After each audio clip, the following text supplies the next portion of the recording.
Welcome everyone to Vector Institute's Careers in AI, spotlighting applications in manufacturing and robotics with Canvas Analytics and ClearPath Robotics, two Vector industry sponsors.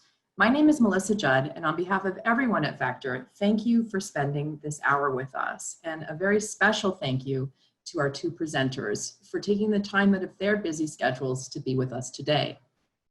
So at this time, please allow me to introduce our second speaker, Mingjie May, who is a data scientist at Canvas Analytics, a Google-funded AI company that helps the manufacturing sector make better business decisions in real time. Mingjie's interests span machine learning and reinforcement learning approaches for addressing challenges associated with modeling, prediction, and optimization in complex and real-world temporal systems. Prior to joining Canvas Analytics, Mingjie received his MSc in Computer Science as well as his HBSc in Computer Science and Pathobiology at the University of Toronto. He conducted research in RL, time series modeling, and computational medicine and biology at the University of Toronto, the Hospital for Sick Kids, and at the Vector Institute. Thank you for joining us today, Mingjie, and it's nice to see you back. Thank you, Melissa. I'm going to share my slides now. Okay. So, I hope everyone is seeing my screen. And yes, my name is Mingjie, and I'm a data scientist at Canvas Analytics. And today I'm going to show you some of the AI use case in manufacturing, and hopefully it's going to be an interesting one for you. So just a little bit about Canvas. As Melissa mentioned, we are funded by Google, one of the world's leading AI company. And we are partnered with Microsoft and OSI Soft. We are founded 4 years ago, and we are a team of technologists in Toronto. And we provide both software and services solutions to help process engineer in manufacturing sector to make data-driven decisions. Some of the business opportunity for process engineer and manufacturer, including helping them to optimize their access. For example, reducing the operating costs and increase reliability and reduce downtime. Another type of opportunity is like optimizing the processes, like reduce raw material costs and try to improve the quality of the products. And in turn, it would help them to reduce waste as well. Another type of other opportunity that we are facing is, as James mentions, for some of the industry and factory, they are lacking workforce, and the existing workforce is aging over time, and we help them to capture institutional knowledge by incorporating those process knowledge into the ML modeling. So one of the key differences between us and our competitors on the manufacturing AI space is we also provide software solutions.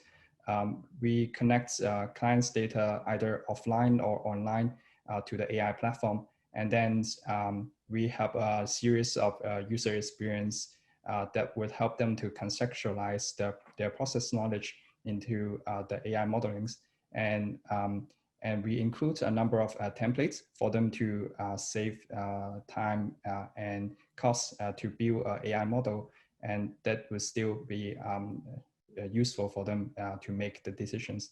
A number of templates include forecasting, anomaly detections, defective parts predictions, variable predictions, and simulation, and also including optimization as well.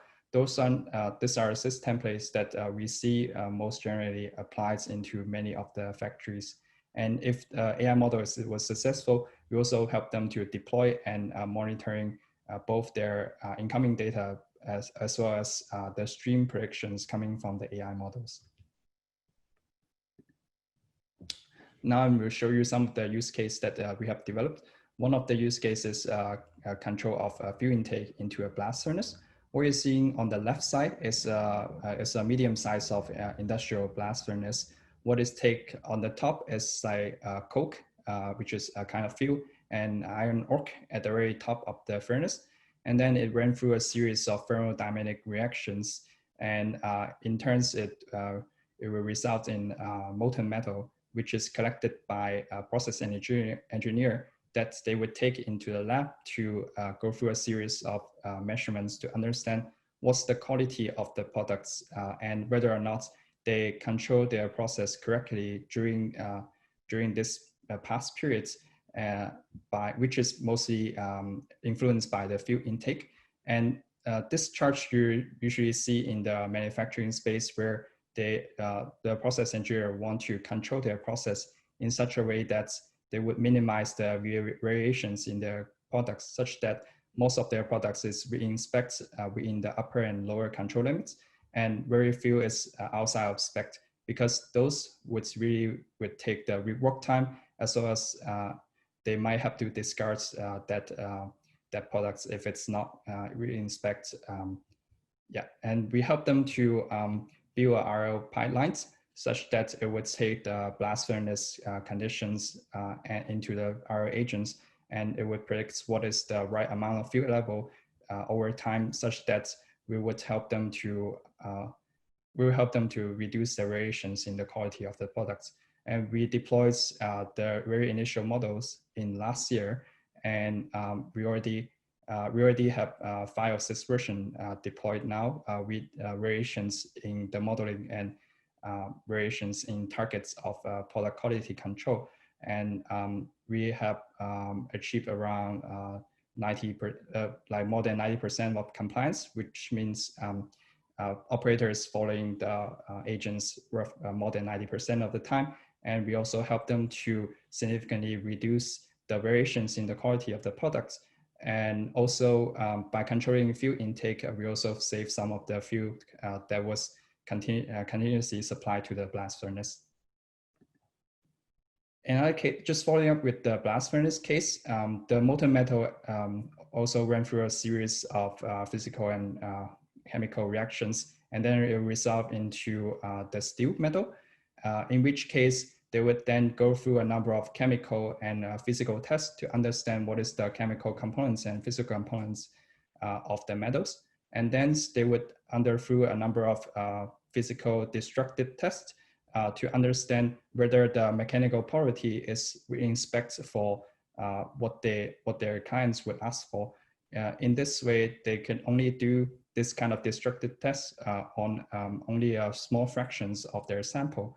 And what we help them to do is we leverage historical data and try to take chemical and physical components of the metal into the ML modeling, and trying to optimize to learn for what is the mechanical property of that metal and whether or not it's in specs. So this has been helping them to not only reducing the number of destructive tests, but also it can help them to understand if there is some anomaly happens relative to a particular metal, that they can go back and understand whether or not they need to correct for some of the procedures.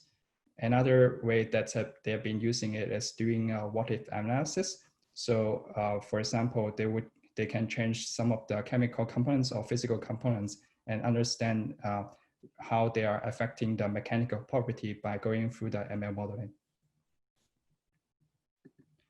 Another type of use case that we are seeing pretty common in the manufacturing world is multi-access optimization.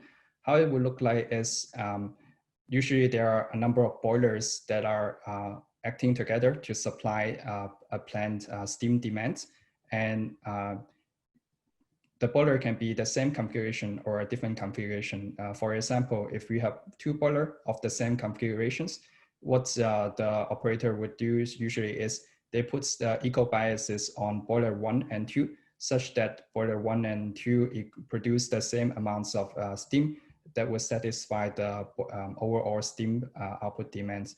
What we help them to do is we leverage historical data as well as how they would vary the biases over time in face of different process conditions, and understand what is the efficiency of a different boiler at different time point. And we help them to predict what is the right biases at different type of moments, such that they will save fuel intake but also still satisfying the steam outputs.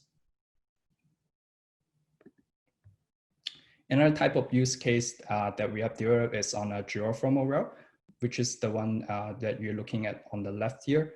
At the very bottom is a geothermal reservoir, which have heat energy that would convert the water inside the well into steam, where a factory can then collect and use as main energy sources.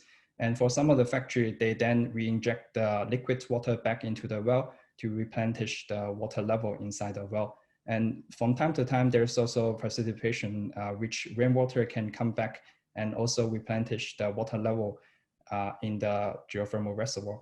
And what the process engineer face time to time is that the well pressure that was measured at the top of the well is dropping below some threshold such that they are not able to use that energy anymore and have to prepare for another energy source during this period of time.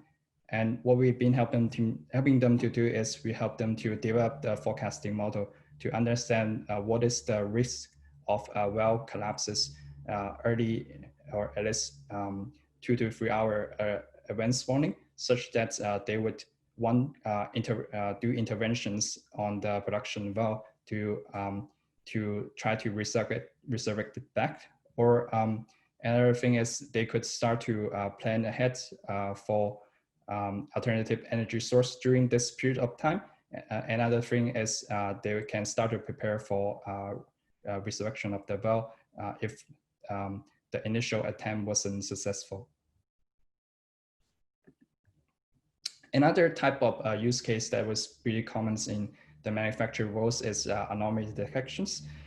In this case, there are a bunch of motor sensor that collects the physical parameters of that motor, including skin temperature, speed of the motor frequency, as well as what is the vibrational level on different axes of the motor.